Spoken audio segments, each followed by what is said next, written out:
नौकरी चले जाने के बाद सादक साहब के तीनों बच्चों की जिंदगियां बदतरीन हो चुकी थीं। वो हमेशा गाड़ियों में सफ़र करने के आदी रहे थे, लेकिन अब पब्लिक ट्रांसपोर्ट में सफ़र करते उनकी हालत बुरी हो जाती। उस रोज़ भी शदीद गर्मी में अहमद घर वापस आया तो उसकी सफ़ेद शर्ट पसीने से गीली हो रही थी। अरे सामने क्या लगा है? उसकी बीवी ने घबरा कर देखा। वहाँ पर सुर्ख रंग का निशान था। कहीं खून तो नहीं? या अल्लाह, कहीं आपको चोट तो नहीं लग गई? अहमद की बीवी परेशान होकर उठी थी। अरे नहीं, चोट नहीं है, किसी जाहल आदमी ने पान की पैक थूक की है। अहमद रुहानसा हो गया था। उसकी बीवी ठंडी सांस लेकर बैठी। सामने देखा है आपने? अब्बा जान इतनी बड़ी गाड़ी लेकर रोजाना सुबह ऑफिस जाते हैं, और अब तो उन्होंने ड्राइवर भी रख लिया है। लगता है जो कारोबार शुरू किया है वो खूब चल निकला है। बहू ने सारी मालूमात रखी हुई थी। अहमद खामोश सा हो गया। हाँ, लेकिन न जाने क्यों अब्बा जान को हमारी हालत नज़र नहीं आती। इतने जालिम और संगदिल माँ बाप मैंने पहले तो कभी नहीं देखे।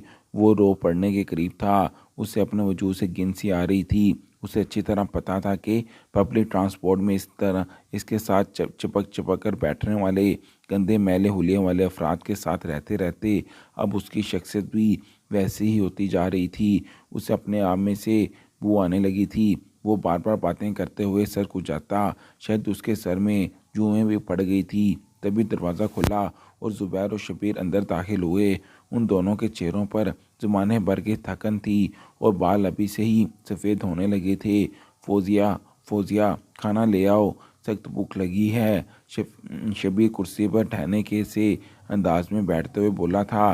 डाइनिंग टेबल तो कब का बिक चुका था। अब सब दस्तरख्वान पर बैठकर ही खाना खाया करते थे। खाना ले आती हूँ, आप कपड़े बदल लें, फौजिया ने कहा। लेकिन शबीर अपनी जगह से नहीं हिला। हाँ, ज़ुबैर अलबत्ता जाके हाथ मुंह धो आया था। ये क्या यार, आज भी इतनी पतली सी दाल बना ली है? 2 दिन से यही दाल खा रहे हैं। आज तो कुछ अच्छा बना लेती, शबीर बोला तो उसके लहजे में बेबसी थी। आपकी तनख्वाह ख़त्म हुए तो 15 दिन गुजर चुके हैं। ये तो अहमद भाई ने थोड़े से पैसे दिए थे, उनसे गल चल रहा है। ज़ुबैर भी तनख्वाह से ज़्यादा बिल भर देता है। ऐसे में अब रोज़ाना दाल ही पकेगी जब तक नई तनख्वाह नहीं आ जाती, फौजिया ने तहर लहजे में कहा और उठ खड़ी हुई। मैं मैके जा रही हूँ, चंद दिन के लिए वहीं पर रहूँगी। बच्चों को अपने पास रख लें, ये वहाँ पर उल्टी सीधी फरमाइशें करते हैं। मेरे वालिदैन ने ठेका नहीं ले रखा कि उनकी ज़िद्दें पूरी करते रहें। वो अंदर से अपना तैयार बैग बाहर ले आई थी। शिबिर हक्का बक्का रह गया। तुमने मैके जाने की तैयारी कब की? वो हैरान था। बीवी ने न जाने कहाँ से नया जोड़ा निकाल कर पहन लिया था। लिपस्टिक भी लगा रखी थी और अच्छे से तैयार भी हुई थी। मेरा कज़न अमेरिका से आया है और वो मुझे लेने आया है। मैं उसी लिए तैयार हूँ, बस आपको इतला दे रही हूँ। उसके लहजे में रूखापन था। 2 छोटे बच्चे गर्मी न जाने कहाँ खेल रहे थे। ज़ुबैर देखता का देखता ही रह गया। एक बड़ी सी गाड़ी दरवाजे पर रुकी और उसकी बीवी गाड़ी में बैठकर चली गई थी। शबीर ने बेख्तियार अपना सर झुका लिया। गिरती हुई माली हैसियत ने तो घर वालों की आंखों में उनकी हैसियत ही ख़त्म कर दी थी। तीनों भाई परेशान सूरत लिए बैठे थे। जैसे तैसे करके उन्होंने गले से पतली दाल हलक से उतारनी शुरू की। इसी लम्हे दरवाज़ा बचा। ज़ुबैर झंझलाता हुआ उठा और उसने दरवाज़ा खोला। अंकल, ये सामने वाली आंटी ने आपके लिए खाना भेजा है। एक छोटा सा बच्चा ट्रे हाथ में पकड़े खड़ा था। ज़ुबैर ने हैरत से वो ट्रे देखा। खुले दरवाजे में नफीसा बेगम खड़ी थी। जैसे ही उन्होंने ज़ुबैर को ट्रे पकड़ते हुए देखा, वो फ़ौरन से अंदर गुम हो गई। ज़ुबैर को हैरत का एक और झटका लगा। माँ बाप ने तो अरसा हुआ उनकी खैरियत पूछना ही छोड़ दी थी, तो फिर आज माँ ने खाना कैसे भेजा था? वो हैरत से ट्रे लेकर अंदर चला आया जहाँ सब बैठे हुए थे। अम्मा जान ने ये खाना भेजा है। सब के सब यकदम ऐसे हो गए जैसे किसी ने नई ज़िंदगी फूंक दी हो। ट्रे में कई किस्म की डिशेस मौजूद थीं। बकरे का गोश्त, बिरयानी, कढ़ाई, सलाद और रायता और मीठा। यूँ लगता था जैसे नफीसा बेगम ने किसी दावत में से हिस्सा निकाल कर अपने बच्चों के लिए भेजा है। अहमद की आंखों से आंसू बहने लगे। अम्मा का दिल नरम हो गया है। चलो सब उनसे माफ़ी मांगते हैं। जल्दी जल्दी ट्रे में मौजूद खाना खाकर वो सभी नफीसा बेगम के घर के सामने आन खड़े हुए थे। सबकी हालत ऐसी थी जैसे इंतहा दर्जे के गरीब हों। मुलाजम उन्हें पहचानता था, इसलिए नज़रें चुरा गया। मैं पहले बीबी जान से पूछ कर आता हूँ कि आप लोगों को अंदर आने देना है या नहीं। वो अंदर मुड़ने लगा। अहमद और दूसरे दोनों भाई इंतज़ार करते रहे। थोड़ी देर के बाद दरवाज़ा खुल गया। आज शायद वाकई नफीसा बेगम का दिल नरम हो गया था। अहमद लपक कर घर में दाखिल हुआ। शानदार कोठी थी जिसके हर कोने से अमीरी झलक रही थी। नफीसा बेगम सामने ही शानदार से सोफे पर बैठी थी। उन्होंने कीमती ब्रांड का जोड़ा पहन रखा था। कानों में चमकते सोने के झुमके उनकी बहू ने दूर से ही देख लिए थे। सबके कदमों में तेजी आ गई। नफीसा बेगम ने भी उन्हें आते हुए देख लिया था। उन्होंने अपने हाथ में पकड़ी हुई तस्बीह खामोशी से दाएं जानब रखी। अहमद जाते ही माँ के कदमों से लिपट गया। शबीर और जुबैर ने भी वही किया। अम्मा, हमें माफ़ कर दें। अम्मा जान, हमसे बहुत बड़ी गलती हो गई। हमने आप दोनों का ख्याल नहीं किया, लेकिन खुदारा हमारे हाल पर रहम करें। हम अब आप दोनों के बगैर नहीं रह सकते। अहमद गड़गड़ाते हुए कह रहा था। नफीसा बेगम की आंखों से आंसू बहने लगे। वो माँ थी, बच्चों के बगैर इतने अरसे से किस तरह रह रही थी ये तो उनका अपना दिल ही जानता था। बच्चे दादा दादी करते उनसे लिपट रहे थे। अपने बच्चों को तो शायद वो माफ़ ना करती, लेकिन पोते और पोतियों की शक्लें देखती वो सब कुछ भूल सी गई थी। मैं कुछ नहीं कर सकती बेटा। इस घर में तुम लोग उस वक्त तक दाखिल नहीं हो सकते जब तक तुम्हारा बाप तुम्हें माफ़ ना कर दे, और वो तुम लोगों के मुतल्लिक कुछ नहीं सुनते। नफीसा बेगम ने बेबस लहजे में कहा था। और ऐन उसी लम्हे दरवाजे के बाहर गाड़ी रुकने की आवाज़ आई। रोते हुए अहमद ने अपनी आंखें साफ की। जुबैर और शबीर भी उठ खड़े हुए थे। खुले दरवाजे से सादक साहब अंदर दाखिल हो रहे थे। बेदाग सफ़ेद रंग के कुर्ते शलवार में उनकी शख्सियत बारोब लग रही थी। तीनों बेटे बेख्तियार से एक कदम पीछे हट गए, क्योंकि सादक साहब के चेहरे पर गुस्सा नज़र आ रहा था। उन तीनों की यहाँ आने की जुर्रत कैसे हुई? नफीसा, क्या तुमने इन्हें बताया नहीं कि उन्होंने मुझे अपने घर से किस तरह निकाला था? आज मेरे घर में ये क्यों आए हैं? सादक साहब गुस्से से बोले थे, लेकिन उनकी आवाज़ गम के मारे लड़खड़ा रही थी। अचानक ही नफीसा बेगम उठ खड़ी हुई। बस करें सादक साहब, मैं अपने बच्चों से इससे ज़्यादा दूर नहीं रह सकती। अल्लाह ने आपको इतनी दौलत दे दी है। अगर आपने सऊदीया में कुछ वक्त परेशानी में गुजारा तो आज इसका ज़ाला भी तो हो चुका है। अब अपने बच्चों पर रहम खाएं। उनके घर में खाने को तो भी कुछ नहीं होता। रोज़ रोज़ के धक्के खाकर इन तीनों की हालत देखें। वक्त से पहले बूढ़े नज़र आने लगे हैं। मेरे बच्चे, अब मेरे घर के दरवाजे तेरे बच्चों पर बंद ना करें। आखिर में नफीसा बेगम की आवाज़ इल्तिजाया सी हो गई थी। सादक साहब जैसे खामोश से हो गए। अहमद ने जुबैर और शबीर दोनों को इशारा किया और लपक कर बाप के पैरों पकड़ लिए। वो घबरा से गए। अब वो हम तब तक आपके पैरों को नहीं छोड़ेंगे जब तक आप हमें माफ़ नहीं करते। शबीर गिड़गिड़ाते हुए कह रहा था। सादक साहब चंद लम्हे तो अपने आप पर काबू पाने की कोशिश करते रहे, मगर ये हकीकत थी कि एक बाप को भी अपने बच्चों से इतनी मोहब्बत होती है जितनी कि माँ को। आखिर का वो जैसे थक से गए। उनके कामते हाथों से अहमद के कंधे पर हाथ रखा तो तीनों बेटे यकदम उठ खड़े हुए। उनके चेहरे खुशी के मारे खिल उठे। जाओ, अपना सामान उठा कर ले आओ। अब तुम लोगों को गुरबत में जीने की कोई ज़रूरत नहीं, जब तुम्हारे बाप के पास इतना पैसा है। सादक साहब की आवाज़ सुनकर यूं लगा जैसे उन्होंने किसी मुर्दा जान में रूह फूंक दी हो। मगर ये शबीर के बच्चे इतने ज़्यादा क्यों रो रहे हैं? फौजिया साथ क्यों नहीं आई? माहौल थोड़ा खुशगवार हुआ तो नफीसा बेगम ने नोटिस कर ही लिया। बच्चे बेचैन होकर बार बार बाप के पास आ रहे थे और माँ का नाम ले रहे थे। शबीर ने शर्मिंदगी से सर झुका लिया। शायद वो घरेलू हालात से तंग हो गई थी। अम्मा इसलिए अपनी माँ के घर चली गई है। आप फिक्र मत करें, मैं उसे वापस ले आऊँगा, शबीर ने कहा। नफीसा बेगम ने सर हिला दिया। सिर्फ आधे घंटे के अंदर ही अहमद, जुबैर और शबीर अपने घर से तमाम ज़रूरी सामान उठा कर ले आए थे। सामान बचा ही कितना था, कीमती सामान तो पहले फ़रोख्त हो चुका था। अहमद ने अगले ही दिन टूटे फूटे पुराने मकान के ऊपर बराए फ़रोख्त का बोर्ड लगा दिया। उसके चेहरे से खुशी झलक रही थी। नफीसा बेगम के घर का माहौल तो हैरान कर देने वाला था। सादक साहब किसी चीज़ की कमी ना होने देते थे। दिन में कई कई पकवान पकते थे। मुलाजमों की एक भारी फौज थी जो कोठी के अंदर हर वक्त काम करती थी। सादक साहब ने अहमद, ज़ुबैर और शबीर को नौकरियां छोड़ने का ना कहा था, मगर वह तो जैसे तैयार बैठे थे। उन्होंने अगले ही दिन अपने अपने इस्तीफ़ा जमा करवाए और सुबह सुबह उठकर तैयार हो गए। जब सादक साहब अपने कमरे से ऑफिस जाने के लिए बाहर निकले तो तीनों बच्चे तैयार सामने ही खड़े थे। सादक साहब को फ़ौरन समझ आ गई कि बच्चे उनके साथ कारोबार में हिस्सा डालना चाहते हैं।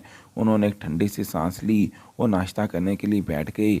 अब्बा जान, आप ऐसा कीजिए, फाइनेंस का हिस्सा मेरे खाते में डाल दें। मुझे वैसे ही बड़ा तजुर्बा है फाइनेंस को देखने का। अहमद मुस्कुराते हुए जल्दी जल्दी नाश्ता कर रहा था। सादक साहब भी मुस्कुरा दिए। ठीक है, मैं वैसे ही अब बूढ़ा हो गया हूँ, सारी जिम्मेदारियाँ अकेले नहीं उठा सकता, मगर याद रखना कि फैक्ट्री के लेन देन के मामलात ज़रा ध्यान से रखना। कहीं पर 1 रुपये की भी गड़बड़ हुई तो सारा हिसाब खराब हो जाता है। अहमद ने सर हिला दिया था। उस रोज़ वो तीनों ही सादक साहब के साथ काम पर चले गए। नफीसा बेगम की बहुएं सास के दिए हुए पैसों से खूब सारी शॉपिंग करके ले आई थी और अब अपने अलमारी में लटके हुए ब्रांडेड जोड़ों को हैरत भरी निगाहों से देख रही थी। अहमद की बीवी खूब तैयार होकर अपने कमरे से निकल आई थी। बहू बेगम, ज़रा मुझे एक कप चाय तो बना दो। नफीसा बेगम ने हाथ में पकड़ी चाय नमाज को टेबल पर रखते हुए कहा। बड़ी बहू ने एक नज़र अपने नए जोड़े और ताज़ा लगे हुए नील पेंट को देखा। अब मैं इनके लिए जाकर चाय बनाऊं, सारी तैयारी खराब हो जाएगी। किचन में गर्मी में उसने झंझलाते हुए सोचा, मगर सास से फिलहाल बिगाड़ नहीं सकती थी। अम्मा जान, अभी बना कर लाती हूँ। वो मुस्कुराती हुई किचन में गई। सामने ही मुलाजमा किचन की सफाई कर रही थी। सारे काम छोड़ो और पहले अम्मा जान के लिए चाय बनाओ, उसने मुलाजमा को हुक्म दिया और सर पर खड़ी रही। चाय बनवा कर उसने मुलाजमा के हाथ चाय नफीसा बेगम के लिए बेच दी थी, क्योंकि उसके मेके से कॉल आ रही थी। दिन खामोशी से गुजरने लगे।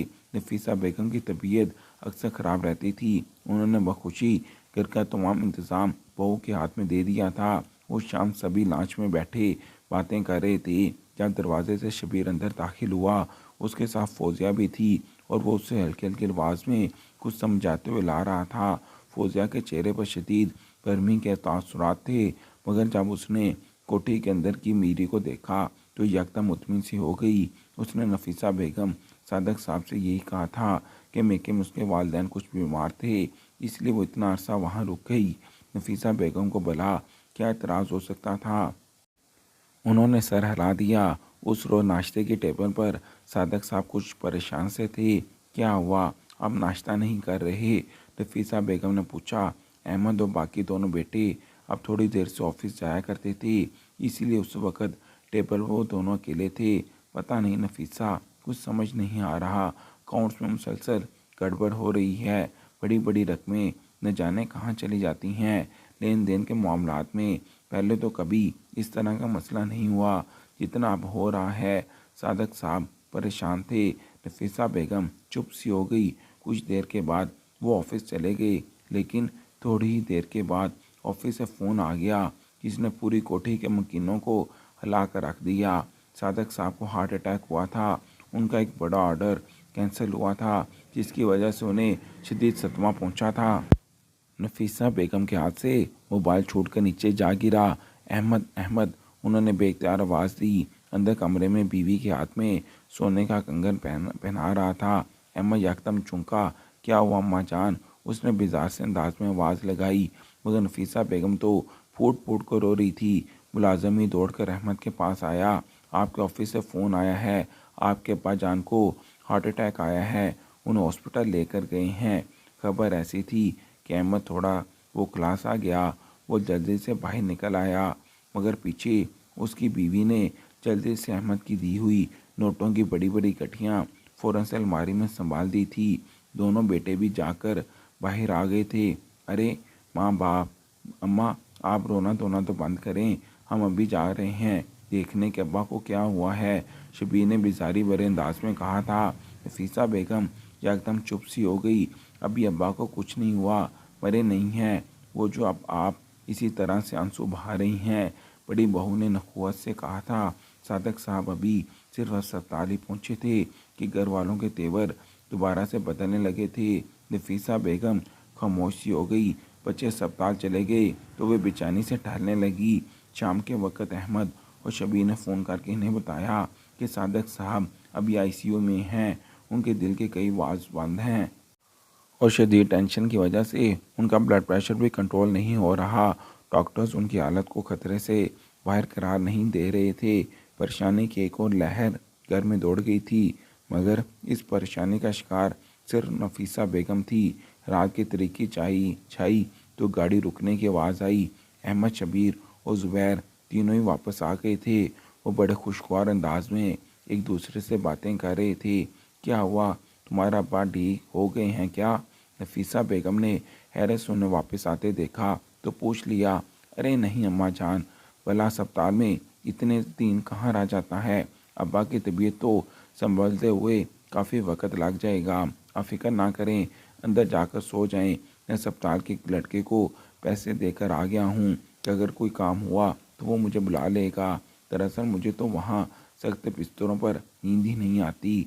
अहमद बेजारी से कहता हुआ अंदर चला गया था। ज़ुबैर और शबीर भी अपने मोबाइल थामे अंदर कमरों में चले गए। थोड़ी देर के बाद शबीर बाहर निकला तो उसकी बेगम उसके साथ थी। दोनों ही खूब तैयार हुए थे। कहाँ जा रहे हो बेटा? नफीसा का दिल होल करके रह गया। रात के 12 बज रहे थे कि अपने अब्बा को देखने जा रहे हो तो मुझे भी ले जाओ, उन्होंने फिक्रमंदी से पूछा। शबीर झंझला गया, अम्मा और भी तो काम है दुनिया में, आइसक्रीम खिलाने लेकर जा रहा हूँ। फौजिया को उसकी तबीयत ठीक नहीं है, अब्बा को देखने आप सुबह चली जाइएगा, चिढ़कर कहते हुए दोनों बाहर निकल गए थे। नफीसा के बेगम का जी चाहा कि वो फूट फूट कर रो दें। बच्चों के ये तेवर उन्हें बहुत कुछ समझा रहे थे। वो बस अल्लाह से यही दुआ कर रही थी कि सादक साहब को कुछ ना हो, मगर शायद अभी उनकी दुआएं कबूल होने का वक़्त नहीं आया था। सादक साहब को अगले दिन होश तो आ गया, मगर एंजियोग्राफी और उसके बाद दिल में स्टंट डालने के मरहले से गुजरकर उन्हें एक लंबे आराम की हदायत कर दी गई थी। उन्हें ऑफिस और ऑफिस के कामों से दूर रहने की तलकीन की गई थी। खुद वो चंद ही दिनों में इस कदर कमज़ोर हो गए थे कि बेड से नीचे कदम भी ना रख सकते थे। जिस रोज़ अस्पताल से घर आए, नफीसा बेगम बेहद खुश थी, मगर उन्हें घर लाने वाला उनका कोई बेटा नहीं बल्कि मुलाजमीन ही थे। अहमद ने फ़ोन करके कह दिया था कि वो दफ्तर के मामलात की वजह से बहुत मसरूफ़ है और वैसे भी अम्मा जान अब्बा जान के ना होते हुए यहाँ का बॉस मैं ही तो हूँ, इसलिए मैं नहीं आ सकता। अहमद ने आराम से कहते हुए फ़ोन बंद कर दिया था। ना चाहते हुए भी नफीसा बेगम ने मुलाजमीन को उन्हें लाने का कह दिया था। उस वक़्त जब सादक साहब अपने बेड पर लेटे हुए तीनों बेटों के मुतल्लिक पूछ रहे थे तो नफीसा बेगम बिल्कुल चुप सी हो गई थी। दिन गुजर गया, शाम उतर आई, मगर सादक साहब के कमरे में कोई उनकी खैरियत मालूम करने नहीं आया। बाहर से हंसी मजाक और शोर के बाकायदा आवाज़ें आ रही थी। सिर्फ मुलाजिम ही थे जो खाने पीने और अद्वियात के लिए पूछने सादक साहब के कमरे में आ रहे थे। सादक साहब की आंखें नम होने लगी। 2 रोज़ इसी तरह गुजर गए। एक दिन नफीसा बेगम नमाज पढ़ कर उठी तो सादक साहब इशारे से पानी मांग रहे थे। उन्होंने कमरे के दरवाजे पर खड़ी होकर आवाज़ लगाई, सादक साहब के लिए पानी ले आओ। मुलाजमा तक उनकी आवाज़ पहुंच गई थी। वो पानी भरकर कमरे की जानिब आने लगी, तभी अंदर से बड़ी बहू निकली। ये क्या तुम हर वक्त पानी और खाने कमरे के अंदर पहुंचाती रहती हो, तुम्हें और कोई काम नहीं है क्या? कहा तो था मेरी दोस्तें दावत पर आ रही हैं, पहले उनके लिए खाने का बंदोबस्त करो। बड़ी बी ने पानी लेना हुआ तो खुद ही आकर ले लेंगी। बड़ी बहू के टोकने पर मुलाजमा शर्मिंदा से होकर वापस किचन की जानिब मुड़ गई थी। घर का तमाम इंतज़ाम अब बड़ी बहू के हाथ में था। मुलाजमों को तनख्वाहें भी अब वही दिया करती थी, इसीलिए हुक्म भी उसी का चलता था। नफीसा बेगम हक्का बक्का रह गई तो ये सब कुछ सिर्फ इसलिए था। बेटे और बहुएं उनके घर में शर्मिंदगी के बायस नहीं आए थे, बल्कि इन्हें ये दौलत और राजपाट चाहिए था जो उनके बाप और माँ के पास था। सादक साहब बार बार पानी मांग रहे थे। नफीसा बेगम घबरा कर कमरे से बाहर निकली और पानी का गिलास भरकर उन तक ले आई। उन्होंने सहारे से सादक साहब को उठाकर पानी पिलाया तो तभी अहमद कमरे के अंदर दाखिल हुआ। उसके साथ स्याह रंग का कोट पहने एक वकील भी था। अहमद उससे कोई बात कर रहा था। वकील साहब, बस ज़्यादा वक्त नहीं लगना चाहिए, जल्दी कागजात पर दस्तखत करवाएं। मेरे बहुत से काम फंसे हुए हैं, सिर्फ इस वजह से कि ये फैक्ट्री कानूनी तौर पर मेरे नाम नहीं है। अहमद मसरूफ़ से अंदाज में कहते हुए अंदर आया था। अब्बा जान, थोड़े से सीधे हो जाएं, आपको कुछ कागजात पर दस्तखत करने हैं, अहमद ने कहा। तो सादक साहब यकदम चौंक गए। किस किस्म के कागजात पर दस्तखत करने हैं? उन्होंने वकील के हाथ में फ़ाइल देखते हुए कहा था। अहमद ने यकदम अपना सर उठाया। अब आप बिस्तर मर्ग पर पड़े हैं, मौत आपसे सिर्फ चंद कदम के फासले पर है और आपको ये पड़ी है कि आप किन कागजात पर दस्तखत करवा रहा हूँ। छोड़ भी दें, अब इस दुनिया में माँ की जान क्या कब्र में अपने साथ लेकर जाएंगे आप? जल्दी से इन कागजात पर दस्तखत करें ताकि ये फैक्ट्री मेरे ना हो और मैं उसको ठीक तरीके से चलाऊँ। न जाने आपने कैसे कैसे मुलाजिम करती जा रखी हैं, फैक्ट्री का बेड़ा गर्क कर रखा है। ऊपर से आप न जाने आपको 2 महीने सिलाई दारों में क्यों बेच देते हैं। ठेका ले रखा है कि हम इन यतीम खानों को पालने का। मैं आपकी बेवकूफ़ियाँ मज़ीद बर्दाश्त नहीं कर सकता। अब आप किन कागजात पर दस्तखत करें तो हमारी जान छोड़ें। अहमद के आखिरी जुमले पर एकदम कमरे में सन्नाटा छा गया। सादक साहब की हलक से कोई आवाज़ ना निकली और नफीसा बेगम को शिद्दत गुस्सा आ गया था। ये तुम किस तरह बात कर रहे हो? अपने बाप से देख नहीं रहे कि वो पहले किस कदर बीमार हैं तो तुम्हें ये फैक्ट्री अपने नाम करवानी है? क्या भूल गए हो कि ये फैक्ट्री सिर्फ इनकी है, तुम लोगों में से किसी की नहीं? नफीसा बेगम ने बामुश्किल अपने ऊपर जब्त करते हुए अहमद को कहा था। अहमद सीधा हुआ। तो ठीक है, मैं फैक्ट्री जाना छोड़ देता हूँ, गुजारिश में शबीर से भी कहता हूँ, वो भी नहीं चाहते। फिर मैं देखता हूँ किस तरह आपके घर का निजाम चलता है। ये तो बिस्तर पर पड़े हैं, आप जाकर बैठ जाइए फैक्ट्री में। तो वक्त की रोटी के लाले ना पड़ गए। आप लोगों को मेरा नाम बदल दीजिएगा। अहमद को जैसे शदीद ख्याल आ चुका था। नफीसा बेगम तंग सी हो गई। इस कदर बदतमीजी से बात कर रहा था, उनसे जवाब नहीं दिया गया। सादिक साहब ने आगे खाकर मना कर दिया था। इस वकील को कहो कि यहाँ से चला जाए, मेरा अपना वकील मौजूद है, आज शाम में उसे बुला लूँगा। जो कागजात दस्तखत करवाने हैं उसकी मौजूदगी में ही होंगे, सादक साहब ने कहा था। अहमद के चेहरे पर खुशी फैल गई। तो आखिर अब्बा जान मान गए थे फैक्ट्री उसके नाम करने को। उसे भला वकील को बेचने में क्या एतराज़ हो सकता है था। जल्दी से उसे पकड़ के बाहर ले गया। सादक साहब की आंखों से आंसू बहने लगे। नफीसा बेगम की भी खामोश हो गई थी। शायद उन्होंने बच्चों को वापस इजाज़त देकर गलती की थी। बाहर बड़ा जोशो खरोश वाला माहौल फैल गया था। सभी को पता चल गया था कि आज शाम में सादक साहब घर और फैक्ट्री के तमाम कागजात उनके नाम करने वाले हैं। अब ये दौलत उनकी होने वाली थी। सभी एक दूसरे के साथ लंबे लंबे प्लान्स बना रहे थे। सबसे पहले तुर्की जाएंगे, मुझे तुर्की जाने का बहुत शौक़ है, बड़ी बहू उतराती हुई कह रही थी। जबकि फौजिया भी अपने नाखूनों पर नेल पॉलिश खुश करते हुए शबीर की जान मुस्कुरा कर देख रही थी, जैसे चंद दिन पहले वो खुद छोड़ कर गई थी। न जाने दिन का बाकी हिस्सा उन्होंने किसके साथ काटा। शाम हुई तो सभी बेताबी से लॉन्च में टहलने लगे। अंदर लेटे हुए सादक साहब ने बड़ी मुश्किल से फ़ोन पर अपने वकील से रब्ता कर लिया था और उन्हें घर आने का कह दिया था। जिस वक्त रात की तरीकी फैलने लगी, वकील घर के अंदर दाखिल हुआ। अरे अरे वकील साहब, जल्दी से आइए, आपने बड़ा ही इंतज़ार करवाया। अहमद लपक कर आगे बढ़ा, लेकिन वकील संजीदगी से सादक साहब के कमरे की जानिब बढ़ता चला गया। सब घर वालों को बुलाकर ले आओ, नफीसा, मैं चाहता हूँ कि जो कुछ हो उनके सामने हो। सादक साहब के बात पर शबीर यकदम उठा। अरे अम्मा, आप क्यों जा रही हैं? रुक जाएं, मैं खुद ही बुला कर ले आता हूँ। शबीर लपक कर बाहर गया। जो इक्का दुक्का अफराद बचे थे उन्हें भी घसीट के कमरे में ले आया। वकील साहब, ये रहे कागजात, मैंने पहले बनवा लिए थे, आप इन्हें देख लें। कहाँ कहाँ अब्बा के साइन करवाने हैं और करवा दीजिए। अहमद ने अपने हाथ में पकड़ी हुई फाइल बड़ी खुशी से वकील की जानिब बढ़ाई। किसी कागजात की कोई ज़रूरत नहीं है, सादक साहब ने पहले ही तमाम कागजात बनवा कर रखे हैं। आज उन्होंने मुझे यहाँ बुलवाया ही सिर्फ इसलिए है कि मैं वो तमाम चीज़ें आपके सामने पेश कर दूँ। वकील साहब ने सख्त लहजे में कहा। अहमद समेत तमाम उठे। क्या अब्बा ने पहले ही सब चीज़ें हमारे नाम कर दी हैं, मेरे नाम किया है, मुझे तो ये घर चाहिए। शुरू से ही मुझे ये कोठी बड़ी पसंद है। शबीर ने खुशी से चहकते हुए कहा था। अरे ऐसे ही ये कोठी तुम ले लोगे, हमारा भी हिस्सा है इस घर में, तुमसे अपनी बीवी को संभाली नहीं जाती, ये कोठी का क्या खाक संभालोगी। जुबैर अचानक चलाकर बोला था। अरे अब्बा, ले लो ये कोठी तुम लोग, लेकिन फैक्ट्री तो मेरे नाम ही पर ही होगी, क्योंकि इसका तमाम इंतज़ाम है मैं संभालता हूँ। अहमद ने इत्मीनान से कहा। कमरे में अचानक जैसे बाजार सा खुल गया था। अच्छी तरह पता है आप कितना कारोबार संभालते हैं अहमद भाई, मैंने खुद देखा है। आप अकाउंट्स में घपले करते हैं और बड़ी बड़ी रकमें लाकर भाभी को देते रहते हैं, इसलिए तो आपने डीएचए में अपना एक प्लाट भी ले लिया है। आप चुप चुप कर आकर अब्बा की दौलत और जायदाद पर कब्जा करना चाहते हैं, लेकिन मैं ऐसा नहीं होने दूंगा। अब्बा की फैक्ट्री तो मेरे नाम पर ही होगी। जुबैर अचानक चिल्ला उठा। सादक साहब खामोशी से ये सब कुछ देख रहे थे। अचानक ही उन्होंने अपना हाथ उठाया। खामोश हो जाओ, और वकील साहब को इशारा कर दिया।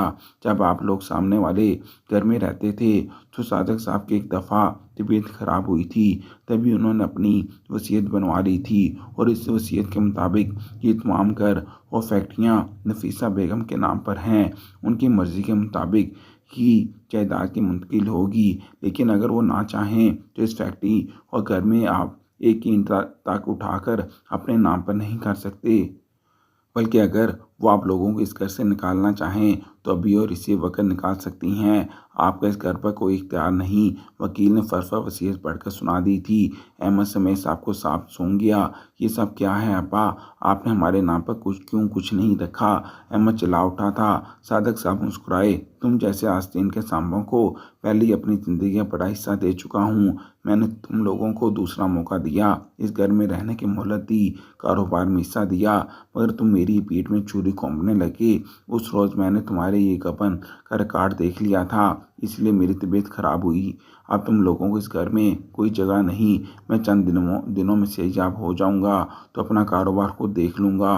तब तक मेरा बेहतरीन दोस्त शराजी मेरी कुर्सी पर बैठेगा। मैंने उससे फ़ोन कर दिया है। सादक साहब ने बमुश्किल अपना जुमला मुकम्मल किया। अहमद की बीवी ने पैर पटक कर देखा। मैंने कहा था ना, तुम्हारे माँ बाप कभी तुम्हें फूटी कौड़ी भी नहीं देंगे। बिला वजह मेरे वालिदैन के घर से मुझे लेकर आए। अब मैं दोबारा वहाँ जा रही हूँ। मेरा अमेरिका पलट कज़न मुझसे शादी करना चाहता है। मुझे तुम जैसे टटर पूछिए के साथ नहीं रहना।